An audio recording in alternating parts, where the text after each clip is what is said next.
I'm George Liddle, and this is the third part in the series on the DVX19. We're going to start here in the back of the boat this time, and a feature that's in every DVX19 is the battery box in the floor. So we can put your trolling motor batteries and your charger right here in the bottom of the boat.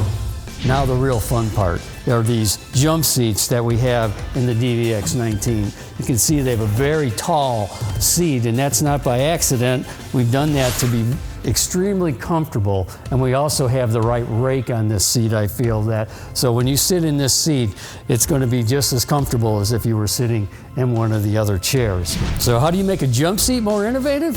Simply by being able to open it with both sides and to the back. So you're not reaching over the seat to get to what's underneath it. In this boat, we have coolers. We can do coolers on either side. So if you only want to put ice in one of them, the other one becomes a storage box.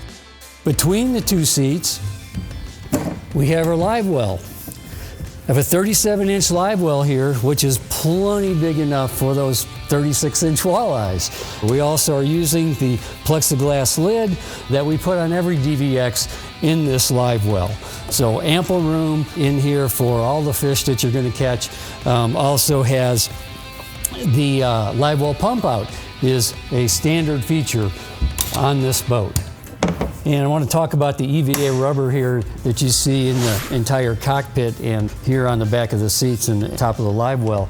After there's been a rain or you got water on this for whatever reason, and it'll be dry. You won't have to worry about getting your shorts and your pants wet. This stuff is really amazing how quickly that it dries.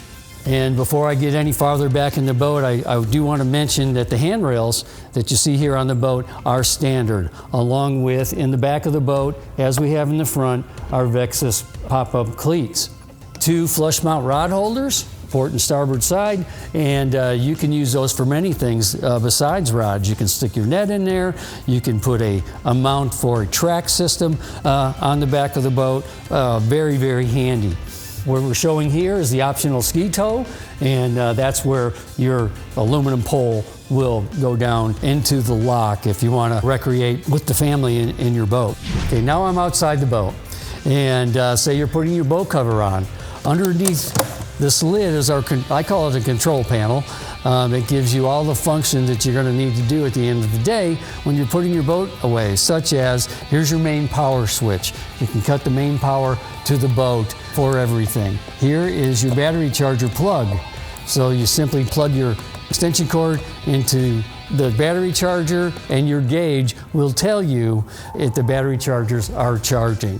So you don't have to crawl in the boat to see if your batteries are charging. Your gauge is going to tell you so. And then this is the remote drain plug. So the last thing you want to do is put your drain plug out, shut this, put your boat cover on. The next thing that is another innovative part of all Vexus fiberglass boats is our stainless steel ladder. You can see how easily that deployed.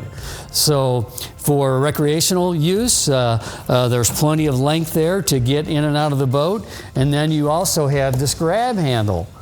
So if you get your feet on here and get the grab handle, you're going to be able to get inside the boat. When this is deployed, there's a light that comes on in the switch panel that tells you the ladder's out. So you won't be taking off with the ladder not put back in its proper spot. The shape of the transom here, there's no real splash well. Any water that comes up here is just going to simply wash off. This transom itself, the material that it's made out of itself, gives us the ability to mount any shallow water anchor, power pole, or talon can be mounted right to this transom. That's how strong it is. Then if you want to put a kicker on this boat, on the port side of the transom, we have the spot and the ability to mount any kicker that you want that is from the major motor manufacturers. Along with the outboard, we can put Mercury, Evinrude, Yamaha, Suzuki on any of our Vexus boats, and goes along with the power of choice of your locators, trolling motors. Really is a custom-built boat from start to finish. So I hope you learned a little bit from what we talked about here, and make sure to check in for series number 4, where Randy Hopper tells us about everything that goes on underneath the water on the Vexus boat.